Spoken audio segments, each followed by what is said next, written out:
নমস্কার সমস্ত দর্শক বন্ধুদেরকে এসটি মর্নিং চ্যানেলে আপনাদের স্বাগত। আজ থেকে অম্বুবাজি শুরু এবং শুভ সময় কি সে বিষয়ে আমরা জেনে নেব এবং তার সাথে সাথে আমরা জেনে নেব অম্বুবাজির মাহাত্ম্য কী। অম্বুবাজি উৎসব প্রকৃতির চক্র এবং নারী শক্তির প্রতীক। এটি ধরিত্রী মাতার উর্বরতা এবং নতুন সৃষ্টির সূচনাকে উদ্যাপন করে।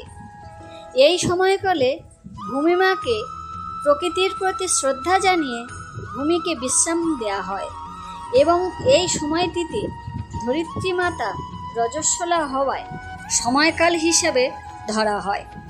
পৃথিবীর উর্বরতা প্রকৃতির হিসাবে বিবেচনা করা হয়।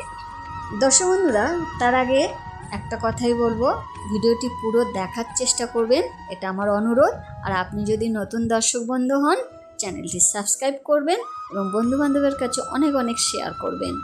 এবার চলে আসব মূল পর্বে। 2025-এ অম্বুবাজি শুরু হচ্ছে 22শে জুন রবিবার এবং সমাপ্তি হচ্ছে 25শে জুন বুধবার এবং শুভ সময় থাকছে 22শে জুন রাত্রি 11টা 3 মিনিট 57 সেকেন্ডে। সমাপ্তি হচ্ছে 25শে জুন বুধবার দিন বিকেল 4টে 24 মিনিট 13 সেকেন্ডে। সতীর 51 পীঠের একটি পীঠ হলো মা কামাখ্যা, আসামে অবস্থিত। দর্শক বন্ধুরা, এবার জেনে নেব অম্বুবাজি কী, এই পূজা কেন করা হয়, এর নিয়মবিধি কী এবং এই অম্বুবাজি চলাকালীন কি কি কাজ করা উচিত নয়। হিন্দু বিশ্বাস অনুসারে এই সময়কালে ধরিত্রী মাতার ঋতুমতী হয়ে থাকেন এবং এই কারণে কিছু বিশেষ আচার অনুষ্ঠান ও শুভ কাজ থেকে বিরত থাকা হয়। অম্বুবাজি উৎসব, যা হিন্দু ধর্মে একটি বাৎসরিক উৎসব, আষাঢ় মাসে অনুষ্ঠিত হয়। এই সময়টিকে ধরিত্রী মাতার রজস্বলা কাল হিসাবে ধরা হয় এবং এই কারণে কিছু বিশেষ আচার অনুষ্ঠান ও শুভ কাজ করা থেকে বিরত থাকতে হয়। এই সময়কালে কৃষিকাজ, শুভ কাজ যেমন বিবাহ, উপনয়ন, ব্যবসা, নতুন জিনিস কেনা, গৃহপ্রবেশ ইত্যাদি শুভ কাজ করা উচিত নয় এবং অন্যান্য মাঙ্গলিক কাজ করা থেকে বিরত থাকতে হয়। অম্বুবাজির সময় কি কি কাজ করা উচিত? দেবী মূর্তি বা পট লাল কাপড় দিয়ে ঢেকে রাখুন, তার কারণ এই সময়কালে মা ধরিত্রী মার রজস্বলা হয়ে থাকেন। অম্বুবাজি চলাকালীন এই সময় দেবী মূর্তি বা পট স্পর্শ করা উচিত নয়। অম্বুবাজির পর স্নান করিয়ে দেবীকে পূজা করা উচিত। গুরু পূজা এই সময় শুভ বলে মনে করা হয়। অম্বুবাজির শেষে দেবীকে আম ও দুধ দিয়ে নিবেদন করা শুভ বলে মনে করা হয়। অন্যান্য ধর্মীয় কাজ যেমন মন্ত্র, ধ্যান, জপ, পাঠ ইত্যাদি করা যেতে পারে। হিন্দু সনাতন ধর্মের মতো কিছু কিছু মন্দিরও এই সময় বন্ধ থাকে। সাধারণ মানুষের প্রবেশ নিষেধ থাকে। অনেক বন্ধুদের মনে প্রশ্ন থাকে, এই সময়ে গৃহে নিত্য পূজা করা কি যাবে? বন্ধুরা, এই সময় দেবী মূর্তি বা পট না হাত লাগানোই ভালো। লাল কাপড় দিয়ে ঢেকে রাখা উচিত।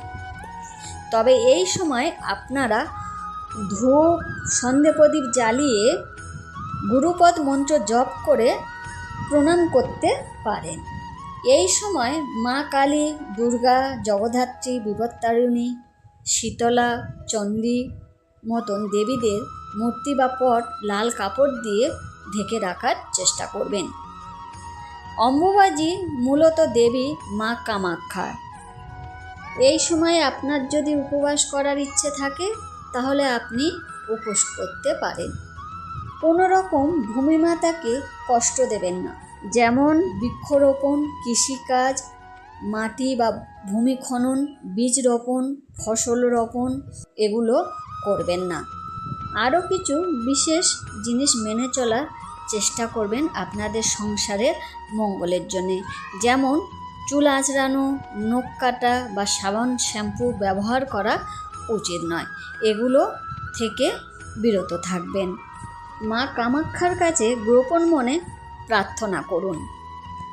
অম্বুবাচী সমাপ্ত হওয়ার পরে কি করা উচিত? ঘরবাড়ি মন্দির পরিষ্কার করে দেবী মাকে স্নান করিয়ে ফুল দিয়ে সাজিয়ে সাধ্য মতন ফল মিষ্টি দিয়ে ধূপ ধুনো প্রদীপ জ্বালিয়ে মাকে পূজা করা উচিত। আমার এক দর্শক বন্ধু সৌরভ লিখে পাঠিয়েছেন মন্দিরের গেট কত তারিখে খোলা হবে এবং দেবী মাকে দর্শন পাওয়া যাবে কি না। সৌরভ, এই বিষয় নিয়ে ভিডিও দেওয়া আছে, অবশ্যই আপনি দেখে নিতে পারেন। সমস্ত দর্শক বন্ধুদের উদ্দেশ্যে জানাই, আপনাদের যদি কিছু জানার থাকে কমেন্ট বক্সে অবশ্যই লিখে পাঠাবেন। আমি আপনাদের প্রশ্নের উত্তর দেওয়ার চেষ্টা করব নামসহ। দর্শক বন্ধুরা, স্বপ্ন বিচার নিয়ে এই চ্যানেলের মধ্যে কিছু ভিডিও দেওয়া আছে। আপনারা যদি এই সম্বন্ধে কোনো কিছু জানতে ইচ্ছুক হন, সার্চ করে দেখতে পারেন। আজকের মতন এখানেই শেষ করলাম।